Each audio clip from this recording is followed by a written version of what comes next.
नमस्कार, मैं हूं अंकुर और आप देख रहे हैं सत्य हिंदी का न्यूज बुलेटिन। एक नजर अब तक की सुर्खियों पर। केंद्र में सत्ता में आसीन बीजेपी के एक और नेता बलात्कार के गंभीर आरोपों में जेल भेजे गए हैं। मामला कर्नाटक का है। जी हां, उसी कर्नाटक का जहां भाजपा की सहयोगी पार्टी जनता दल एस के नेता HD रेवन्ना और उनके बेटे प्रज्वल रेवन्ना, जो पूर्व प्रधानमंत्री HD देवेगौड़ा के बेटे और पोते हैं, उनको एक बहुचर्चित हाई प्रोफाइल सेक्स स्कैंडल ने देश भर में सनसनी मचा दी थी। अब भाजपा के RR नगर क्षेत्र के विधायक मुनिरत्न नायडू के खिलाफ एक 40 वर्षीय महिला ने आरोप लगाया है कि विधायक ने उनके साथ 2020 से 2023 के बीच कई बार बलात्कार किया, जिनमें से कुछ घटनाएं कर्नाटक विधानसभा भवन और राज्य सरकार द्वारा दिए गए वाहन में हुई। पीड़िता का आरोप है कि मुनिरत्न ने उन्हें धमकाया कि अगर उन्होंने इन घटनाओं का खुलासा किया तो उसके गंभीर नतीजे भुगतने पड़ेंगे। इस मामले में कर्नाटक पुलिस ने मुनिरत्न पर मामला दर्ज कर उन्हें 14 दिनों की न्यायिक हिरासत में परप्पना अग्रहारा सेंट्रल जेल भेज दिया है। कभी बासवराज मुंबई सरकार में बागवानी मंत्री रहे मुनिरत्न अब कर्नाटक में एक बड़े विवाद का केंद्र बन गए हैं। मुनिरत्न पर बलात्कार और यौन उत्पीड़न के गंभीर आरोपों ने न केवल राज्य बल्कि राष्ट्रीय स्तर पर भी भाजपा की साख को कमजोर कर दिया है। पार्टी विद डिफरेंस का नारा देने वाली भाजपा के शीर्ष नेतृत्व का मुनिरत्न के साथ करीबी संबंध इस मामले को और जटिल बना देता है। सवाल उठ रहे हैं कि मुनिरत्न नायडू को भाजपा में किसने ज्वाइन कराया था। मुनिरत्न का भाजपा में तेजी से उभरना क्या भाजपा अध्यक्ष JP नड्डा और PM मोदी के संरक्षण के बगैर संभव था। भाजपा के शीर्ष नेता विशेषकर प्रधानमंत्री मोदी ने मुनिरत्न के लिए 2023 में प्रचार भी किया था। इजरायली सेना ने शनिवार को घोषणा की कि हिजबुल्लाह प्रमुख हसन नसरल्लाह बेरूत पर हमले में मारे गए। ईरान समर्थित लड़ाका संगठन हिजबुल्लाह ने बमबारी के बाद से अभी तक अपने नेता के ठिकाने या स्वास्थ्य पर कोई टिप्पणी नहीं की है। अमेरिका, इजराइल और उसके मित्र देशों ने हिजबुल्लाह को आतंकवादी संगठन घोषित कर रखा है, लेकिन फिलिस्तीनी और लेबनान में मारे जा रहे हजारों लोगों की मौत के लिए किसी देश या संगठन को आतंकवादी देश घोषित नहीं किया गया है। अमेरिका खुलकर इजराइल को हथियार दे रहा है। इजराइल के नए हवाई हमले में दक्षिणी बेरूत में जबरदस्त धमाके हुए। लेबनान की राजधानी बेरूत में कई विस्फोटों के बाद धुएं के घने बादल उठ रहे हैं। इजराइल की सेना का कहना है कि उसने बेरूत के दक्षिण में हिजबुल्लाह के केंद्रीय मुख्यालय पर जबरदस्त हमला किया। टेलीविजन पर प्रसारित एक बयान में इजरायली सैन्य प्रवक्ता डैनियल हगारी ने कहा कि केंद्रीय कमांड सेंटर ने घनी आबादी के अंदर हमले किए हैं।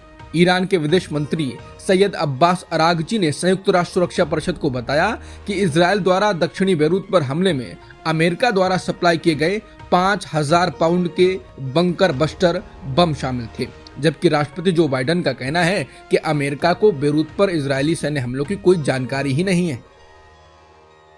इजराइल डिफेंस फोर्सेस यानी IDF ने दावा किया है कि दक्षिणी बेरूत में उसके हवाई हमलों में हिजबुल्लाह की मिसाइल यूनिट के कमांडर मोहम्मद अली इस्माइल और उनके डिप्टी हुसैन अहमद इस्माइल मारे गए हैं।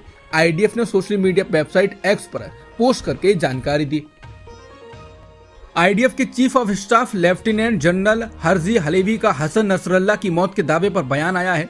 IDF के चीफ ऑफ स्टाफ ने एक वीडियो संदेश साझा कर कहा कि हम नसरल्लाह को निशाना बनाने में सफल हुए। हर्जी हलेवी ने कहा कि बहुत तैयारियों के बाद इजरायली सेना ने लेबनान में नसरल्लाह और हिजबुल्लाह मुख्यालय को एक हमले में निशाना बनाने का प्लान सक्रिय किया। IDF ऑफ चीफ स्टाफ ने कहा कि समय बिल्कुल सही था, हमने बहुत सटीक ढंग से हमला किया। हर्जी हलेवी ने कहा कि हम आगे और हमले करने की क्षमता रखते हैं। इजराइल के बेरूत में हमलों को ईरान के दूतावास ने एक गंभीर गेम चेंजर बताया और चेतावनी दी है कि इजराइल को इस खूनी हमले पर सजा का सामना करना पड़ेगा। बता दें, इजराइल ने शुक्रवार को 30 से अधिक हवाई हमले किए, जिसमें बड़ी बड़ी इमारतों को निशाना बनाया गया और बर्बादी का एक और सीन दिखाया। इसके बाद लेबनान में ईरानी दूतावास ने कहा कि एक बार फिर इजराइल एक खूनी नरसंहार कर रहा है, घनी आबादी वाले आवासीय इलाकों को निशाना बना रहा है और अपने क्रूर अपराध को कवर करने के प्रयास में झूठे जस्टिफिकेशंस दे रहा है। ईरानी दूतावास ने कहा कि इजराइल को सही तरीके से सजा दी जाएगी। ईरान के विदेश मंत्री अब्बास अरागची ने फिलिस्तीन और लेबनानी लोगों के खिलाफ चल रहे घातक अत्याचारों के लिए इजरायली प्रधानमंत्री बेन्यामिन नेतन्याहू की कड़ी शब्दों में निंदा की। उन्होंने कहा कि मुझे लगता है कि पूरी दुनिया को खड़ा होना चाहिए और इस खून के प्यासे राक्षस को रोकना चाहिए जो हिटलर से कम नहीं है। उन्होंने नेतन्याहू को खूनी राक्षस कहा। हिजबुल्लाह ने आज इजरायली ठिकानों पर दिन के तीसरे, चौथे और पांचवें हमले का दावा किया उसने अपने बयान में कहा है कि उसने अल सदा मिलिट्री साइट पर तोपखाने के गोले से इजरायली सैनिकों के एक ग्रुप को निशाना बनाया है और उत्तरी इजरायली कस्बों और कब्जे वाले गोलान हाइट्स के पास रोशपीना पर रॉकेट हमले किए। हालांकि इजरायली सेना ने अभी तक इन हमलों पर कोई टिप्पणी नहीं की है। हरियाणा विधानसभा चुनाव के लिए कांग्रेस ने आज अपना घोषणा पत्र जारी कर दिया है। कांग्रेस के 40 पेज के घोषणा पत्र में लोगों को 25 लाख रुपए तक फ्री इलाज और महिलाओं को हर महीने 2000 रुपए देने का वादा किया गया है। इसके अलावा सतलुज यमुना लिंक नहर से पानी लेने का वादा किया गया है। इससे 7 दिन पहले दिल्ली में कांग्रेस हरियाणा के लोगों के लिए 7 गारंटियों की घोषणा की गई थी। कांग्रेस के राष्ट्रीय अध्यक्ष मल्लिकार्जुन खड़गे की अगुवाई में 7 वादे पक्के इरादे के नाम से इसे जारी किया गया था। घोषणा पत्र में सभी के लिए गुणवत्तापूर्ण शिक्षा, युवाओं को रोजगार, किसान आयोग का गठन, एमएसपी की गारंटी और गरीबों को 100 गज का प्लॉट देने का वादा किया गया है। हरियाणा विधानसभा चुनाव के बीच पंजाब भाजपा के प्रदेश अध्यक्ष सुनील जाखड़ के इस्तीफे की खबर सामने आई है। ये खबर हमने कल भी आपको बताई थी। अब बड़े बड़े पत्रकार और सोशल मीडिया पर लोग इनके राहुल गांधी के पास जाने की खबर या अफवाह फैला रहे हैं। हालांकि बीजेपी ने अभी तक सुनील जाखड़ का इस्तीफा स्वीकार नहीं किया है और अगर करती है तो पहले से पंजाब में खत्म बीजेपी और कमजोर हो जाएगी। यह इस्तीफे की खबर पंजाब पंचायत चुनाव से पहले आ रही है। रिपोर्ट्स के मुताबिक उन्होंने गुरुवार को पंचायत चुनावों की तैयारियों की बैठक में भी भाग नहीं लिया। जब एक बीजेपी नेता ने उन्हें फोन किया तो उन्होंने बैठक में शामिल होने से इनकार कर दिया और आगे भी किसी बैठक में शामिल न होने की बात कही। कहा जा रहा है कि सुनील जाखड़ के नाराज होने के कई कारण हैं, लेकिन राहुल गांधी को आतंकी कहने वाले रवनीत सिंह बिट्टू का प्रमोशन कर उन्हें केंद्रीय मंत्री बनाए जाने के कारण भी वो नाराज बताए जा रहे हैं। उन्हें महसूस हुआ कि वो काफी सीनियर हैं, फिर भी उनकी उपेक्षा करते हुए बिट्टू को मंत्री बनाया गया। सुनील जाखड़ ने गृह मंत्री अमित शाह को एक पत्र लिखकर इस्तीफा देने की पेशकश की है। हालांकि ये तो साफ है कि राहुल को गालियां दो और प्रमोशन पाओ बीजेपी में चलता है। वही थ्योरी बिट्टू के साथ भी लागू हुई। अब लोग कह रहे हैं कि सुनील जाखड़ अशोक तंवर नहीं बनना चाहते हैं, उनके पास राजनीति करने का अभी काफी समय है, वो वापस से कांग्रेस में माइग्रेट कर सकते हैं। हालांकि बीजेपी अभी भी इस खबर को छुपाने में लगी हुई है। बेंगलोर की एक स्पेशल कोर्ट ने 27 सितंबर को वित्त मंत्री निर्मला सीतारमण के खिलाफ एफआईआर दर्ज करने का आदेश दिया है। वित्त मंत्री पर इलेक्टोरल बॉन्ड्स के जरिए जबरन वसूली का आरोप लगाया गया है। जनाधिकार संघर्ष परिषद यानी जेएसपी के आदर्श अय्यर ने बेंगलोर में शिकायत दर्ज कराकर सीतारमण के खिलाफ कार्रवाई करने का निर्देश देने की मांग की थी। मीडिया रिपोर्ट्स के मुताबिक याचिका पर सुनवाई करते हुए अदालत ने बेंगलोर के तिलक नगर पुलिस स्टेशन को एफआईआर दर्ज करने का आदेश दिया। अगली सुनवाई 10 अक्टूबर को होगी। आपके मुखिया अरविंद केजरीवाल अब जल्द ही सीएम आवास छोड़ सकते हैं। आम आदमी पार्टी ने केंद्र सरकार से उन्हें आवास अलॉट करने की मांग की थी। इसको लेकर अभी तक केंद्र की ओर से कोई जवाब पूर्व सीएम को नहीं मिला है। अब दिल्ली के पूर्व सीएम अरविंद केजरीवाल के आवास को लेकर खबर ये है कि पार्टी के कई विधायक, पार्षद, पार्टी कार्यकर्ता और आम नागरिक अपनी सामाजिक, आर्थिक या राजनीतिक पृष्ठभूमि की परवाह किए बिना उन्हें घर की पेशकश कर रहे हैं। उनके पास जो विकल्प सामने आए हैं उनमें ज्यादातर नई दिल्ली एरिया से बाहर के हैं। संयुक्त राष्ट्र महासभा में पाकिस्तान के प्रधानमंत्री शहबाज शरीफ के भाषण में कश्मीर का जिक्र करने पर भारत ने जवाब दिया है।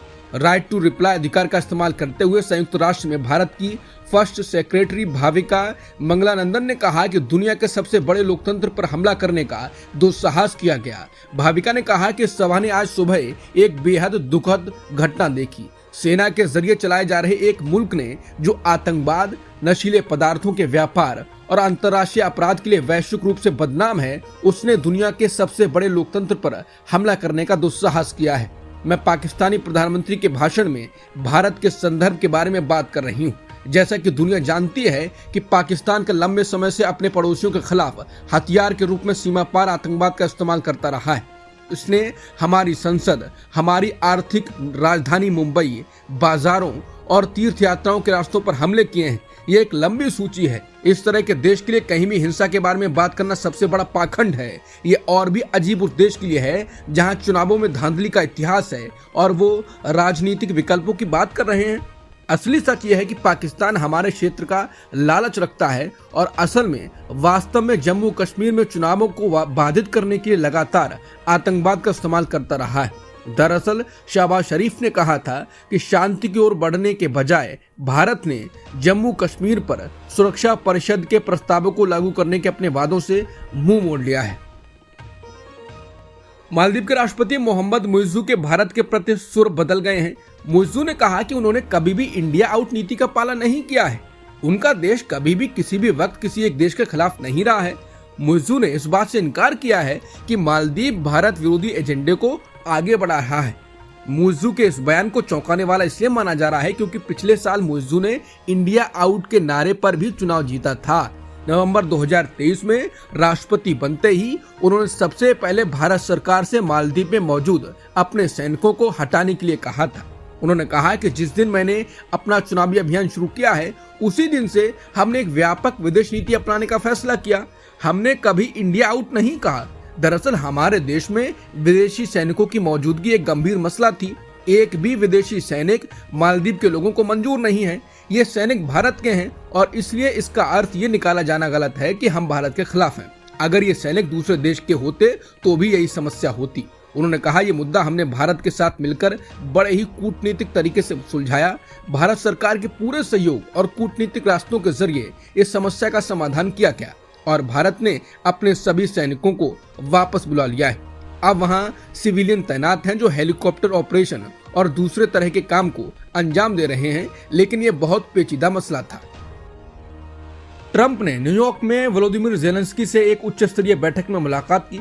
बैठक में यूक्रेनी नेता ने पूर्व अमेरिकी राष्ट्रपति के साथ संबंधों को सुधारने की उम्मीद जताई। यूक्रेन को डर है कि अगर ट्रंप नवंबर में जीतते हैं तो अमेरिकी सैन्य सहायता को और नुकसान पहुंच सकता है। बैठक से पहले ज़ेलेंस्की के बगल में खड़े होकर ट्रंप ने कहा, हमारे बीच बहुत अच्छे संबंध हैं और जैसा कि आप जानते हैं राष्ट्रपति पुतिन के साथ मेरे भी बहुत अच्छे संबंध हैं और मुझे लगता है कि अगर हम जीतते हैं तो मुझे लगता है कि हम इसे बहुत जल्द हल कर लेंगे। मुझे सच में लगता है कि हम इसे हासिल कर लेंगे।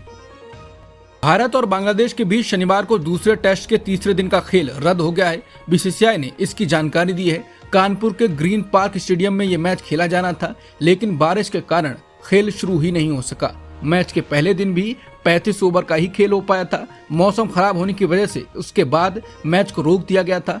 पहले दिन 35 ओवर खत्म होने तक बांग्लादेश ने 3 विकेट के नुकसान पर 107 रन बनाए थे। अब तक की सुर्खियों में इतना ही। बाकी खबरों के लिए बने रहिए सत्यहिंदी.com के साथ।